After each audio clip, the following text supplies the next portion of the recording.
거룩하신 하나님 아버지, 오늘 고난주간 세 번째 날을 맞이하여 하나님께 예배합니다. 저희의 마음의 소원을 품고 주의 전에 나왔습니다. 오늘 이 새벽에 하나님, 저희들이 스스로 고난을 자처하여 주의 전에 나왔습니다. 하나님, 저희에게 말씀하여 주시옵소서. 하나님, 저희에게 응답하여 주시옵소서. 저희가 간구하고 원하고 바라는 것들이 하나님 아버지여 다 이루어지게 하여 주시고, 구하는 것들이 하나님 아버지여 다 응답받는 귀한 주간 되게 하여 주옵소서. 하나님, 금식을 하고 있는 이가 있거든 하나님께서 복을 더하여 주시고 은혜를 더하여 주시며 이길 힘을 허락하여 주시옵소서. 또 하나님, 각 처소에서 하나님 밤을 새며 기도하고 있는 이가 있거든 하나님께서 들응답하여 주시고 주목하여 바라보아 주옵소서. 하나님, 우리의 자녀들을 위하여 기도합니다. 하나님께서 저희들의 길을 여시며 저희들의 삶을 열어 주옵소서. 하나님, 저희의 일터를 위하여 기도합니다. 모든 관계가 원한히 풀려지게 하여 주시고 저희가 만나는 모든 이들이 하나님의 거룩한 열매로 남을 수 있도록 축복하여 주옵소서. 거룩하신 하나님 아버지, 저희 사업장을 위하여 기도합니다. 하나님께서 복되고 복되며 복되게 하여 주시고 오는 이들을 주관하게 하여 주시고 나가는 이들에게 복을 나눠주게 하여 주시며 그들의 입과 언어 속에 하나님 아버지, 우리의 사업장을 칭찬하고 자랑하는 일들이 아버지 하나님 일어나게 하여 주옵소서. 이 모든 역사가 저희 안에 임한 것에 감사드리며 예수님의 이름으로 기도드립니다. 아멘. 오늘 하나님께서 저에게 허락하여 주시는 말씀은 마가복음 3장 21절 말씀입니다.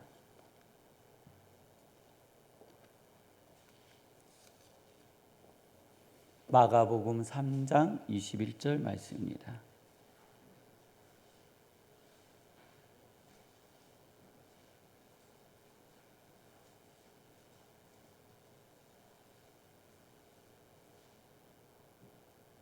우리 함께 봉독하시겠습니다. 시작. 예수의 친족들이 듣고 그를 붙들러 나오니 이는 그가 미쳤다 하밀러라. 오늘은 과거 30년 8번 비가 왔다고 합니다. 오늘까지 하면 이제 9번 비가 온 게 되겠죠. 그리고 역대 최고 기온은 1994년도에 21도였다고 하고 최저 기온은 2020년도 0도였다고 합니다. 평균 최고 기온은 13도이고 평균 최저 기온은 4도라고 합니다. 오늘 최고 기온은요 쌀쌀합니다. 15도이고 최저 기온은 9도인데 오늘 날씨도 여전히 평균 기온보다는 2도가 높습니다. 많은 이들이 근심하고 우리 이제 환경 파괴가 일어나고 있는 거 아니냐, 이런 이야기들이 이제 나오고 있지만 저는 하나님께서 이도 이끌어 주실 줄로 믿습니다. 그래서 결국 자연이 회복되어지고 우리 인간이 살기에 가장 좋은 환경이 될 것이라 저는 믿고 있습니다. 오늘 예수님의 말씀에, 오늘 주의 말씀에 이렇게 돼 있어요. 예수님의 친족들이 듣고, 예수님의 친족들이 듣고, 큰아버지, 작은아버지, 외삼촌, 외숙모, 고모, 이모 뭐 이런 분들이 있잖아요. 형제들, 심지어는 그의 부모님들까지 듣고 들었습니다. 이들의 결론은 무엇이냐면 붙들러 나왔는데 그 이유가 예수님이 미쳤다, 정신병자가 됐다. 우리 조카인데 제가 좀 아파요. 제가 지금 정신이 나갔어요. 제가 지금 헛소리하고 있어요. 그래서 우리가 데리러 왔습니다. 제 말은 믿지 마세요. 제가 어떻게 됐다고요? 정신병자입니다. 정신이 온전하지 못합니다. 예수님의 마음이 어떠셨을까요? 성도님들의 마음이 가장 힘들고 어려울 때가 언제세요? 외부에서 오는 공격이 힘드셨나요?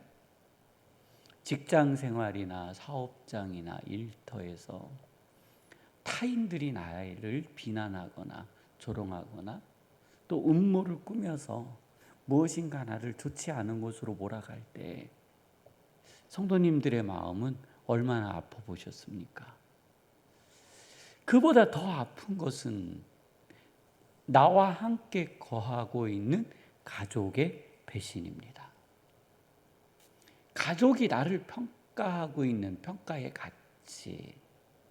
나는 정신이 멀쩡한데 야, 쟤 미쳤어. 쟤 정신이 나갔어. 쟤 하는 말은 옳지 않아. 내가 어떠한 말을 하든지 그들은 믿지 않습니다. 그리고 그들은 나를 평가할 때 정신이 나갔다라고 평가해 줍니다. 가슴이 아픕니다. 고통스럽습니다. 결혼을 하신 성인들은요, 자신의 배우자에게 인정을 받고 싶습니다. 아침에 식사를 맛있게 차리고 저녁에 식사를 맛있게 차려놓고 그리고 그 음식을 먹는 상대, 배우자의 입에서 나오기를 간곡히 원하는 말은 맛있다, 이 한마디입니다. 맛있다라는 말은요, 수고했다, 정말 수고했다, 이러한 뜻이 포함되어 있는 겁니다. 근데 어느 날 내가 정성을 다해서, 다른 날보다도 더 정성을 다해서 음식을 준비하고 선물을 준비했는데 그것을 받은 배우자가 아무런 표현을 하지 않습니다. 뿐만 아니라 화를 내고 짜증을 내고 밥상도 쳐다보지도 않고 내가 준비한 선물을 쳐다보지도 않을 때 속상하고 아픈 겁니다. 우리의 자녀들은요, 부모님을 항상 바라봅니다. 아무리 말썽을 피는 청소년이고 성인이라고 할지라도요, 신기하죠. 이상합니다. 자녀는요, 부모에게 잘 보이기를 바라고 있습니다. 그래서 세상에서 가장 큰 칭찬은 부모가 자녀에게, 내가 내 부모에게 듣는 칭찬인 겁니다. 밖에서 그 어떠한 칭찬을 듣는 것보다도 나의 가정에서 나의 부모가, 나를 어렸을 적부터 지켜보았던 나의 부모가 나의 삶을 보며 칭찬해 줄 때 우리는 큰 힘을 얻습니다. 예수님은 그렇지 않은 거예요. 함께 했고 함께 살았고 함께 30년이나 인생을 걸어왔는데 이제 공생애가 시작되어지고 회당에 가서 말씀을 전하는데 친족들이 와서, 가족이 와서 저가 미쳤다 하는 겁니다. 저가 미쳤다. 누가 이러한 마음을 이 친족들의 가슴속에 불어넣었을까요? 왜 이러한 일은 예수님의 인생에서 주기적이고 반복적으로 일어났을까요? 왜 예수님은 이 땅에 계시는 동안에 한 번도 인정받지 못하셨을까요? 성도님들, 예수님이 인정받으셨나요? 아니에요. 예수님이 살아생전에는요, 한 번도 인정받지 못하셨습니다. 병자를 고쳐줘도 말씀을 가르쳐도 결국은 그 결과는 십자가의 죽음이었습니다. 예수님은 무엇을 하든지 실패하셨습니다. 예수님은 무엇을 하든지 고난 당하셨습니다. 그것이 마귀의 계략이었습니다.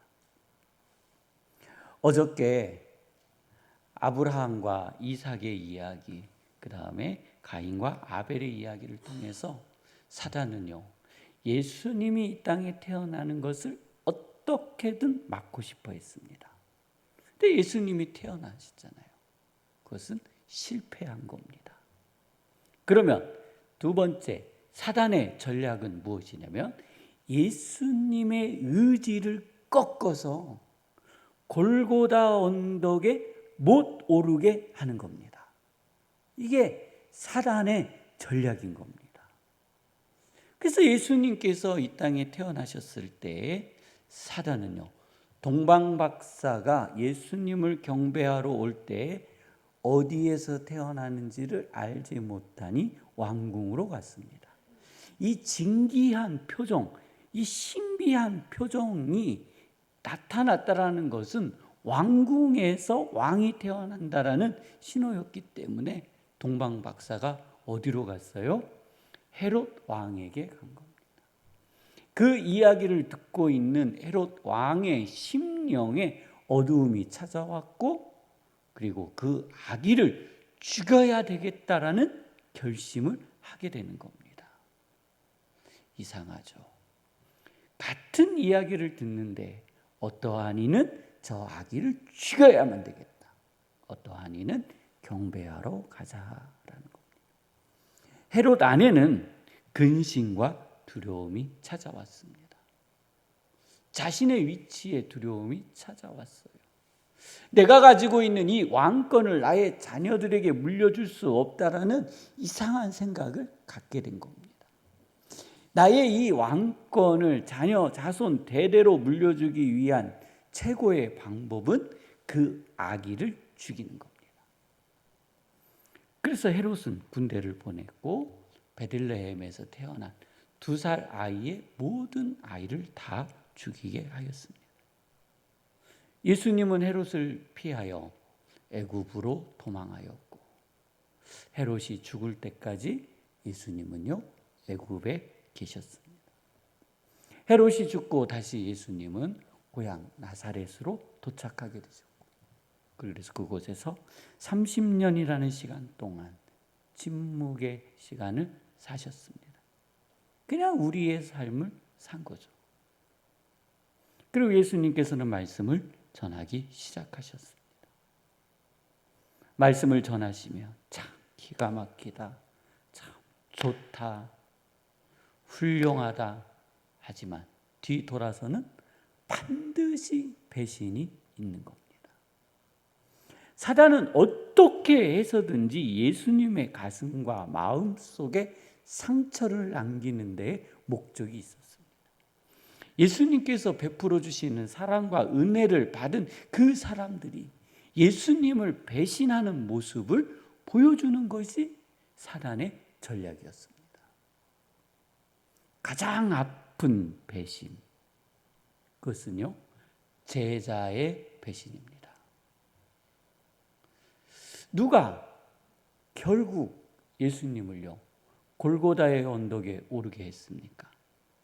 누가 결국 대제사장 가야바의 뜰에 서게 했습니까? 누가 결국 예수님을요, 빌라도의 법정에 세웠습니까? 그 시작은 예수님의 제자였습니다. 가룟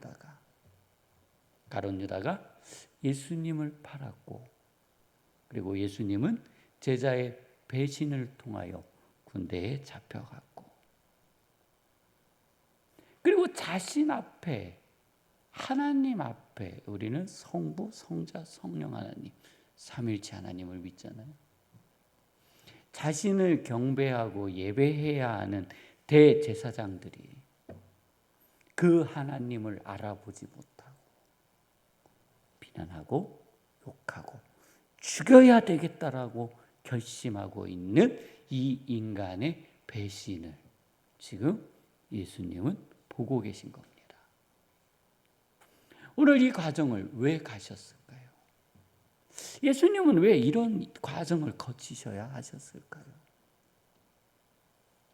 사단의 전략이기도 하지만 오늘 빌라도의 법정의 시간을 넘어 이 자리에 계신 우리 성도님들을 위한 걸음이심을 믿으시기를 바랍니다.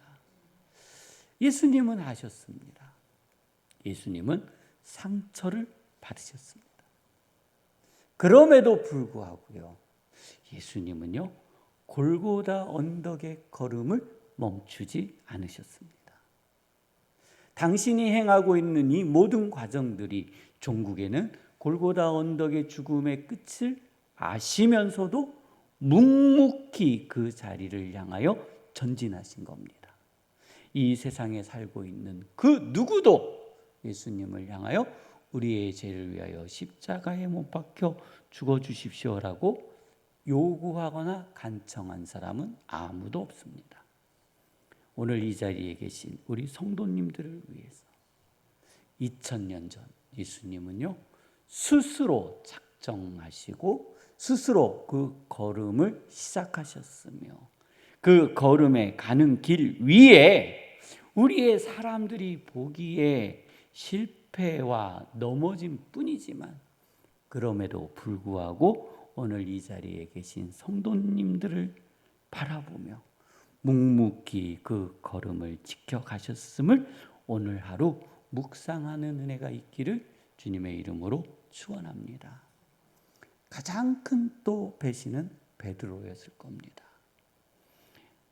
예수님께서 내가 이제 곧 죽어 3일 만에 다시 부활할 것이다 라는 예수님의 말씀을 듣고 예수님의 멱살을 붙잡았습니다.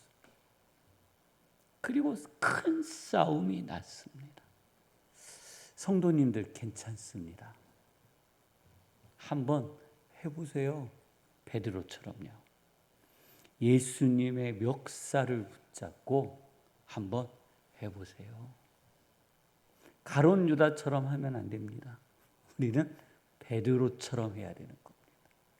하나님, 내 인생이 왜 이렇습니까? 하나님, 왜 내 인생은 이렇게 흘러가고 있습니까? 왜 내 인생에는 이러한 고난이 반복적으로 이루어지고 있습니까? 혹시 헤롯이 가지고 있었던 그 근심과 두려움이 내 안에 존재하고 있는 것은 아닌지요? 하는 기도가 있기를 원합니다.